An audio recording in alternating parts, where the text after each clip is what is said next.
நான் சொல்கிறேன், ஆமாம் இது இங்கே நடந்திருக்கு, இங்கே நடந்திருக்கு, இங்கே நடந்திருக்கு, இப்பவும் நடந்துகிட்ருக்கு. இது நீ சொல்கிற வெளியிலேருந்து பார்க்கும்போது ஒரு தந்தை மகனுக்கான ஒரு பாசமாக இருக்கும். ஆனால் நீ உள்ளுக்குள்ளே வச்சுருக்க ரொம்ப ஸ்ட்ராங்கான விஷயம்டா. இதை சொல்லணும். இதை பார்த்து ஒரு மகன் திருந்தினா போதும். ஐயோ, நம்ம இந்த மாதிரி ஒரு வேலையை செஞ்சிட்ருக்கோமா, அவனுக்கு ஒரு பையன் திருந்திட்டா போதும், இந்த படம் பெரிய வெற்றி. பல பேரை யோசிக்க வைக்கும்.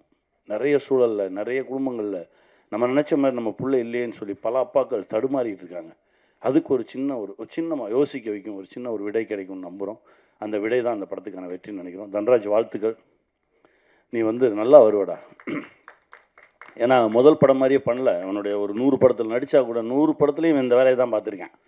எல்லா டைரக்டர் பின்னாடியும் போய் அங்கங்கே அந்த எல்லாம் இவன் கற்றுக்கிட்ட மொத்தத்தையுமே ரொம்ப அசால்ட்டாக ஹேண்டில் பண்ணான் டைரக்ட் பண்ணும்போது. எனக்கு ரொம்ப பிடிச்சிருந்தது.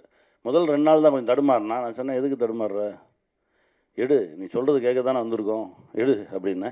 அதுக்கப்புறம் அசால்ட்டாக அழகாக ரொம்ப குழப்பமே இல்லாமல் ஹேண்டில் பண்ணான்.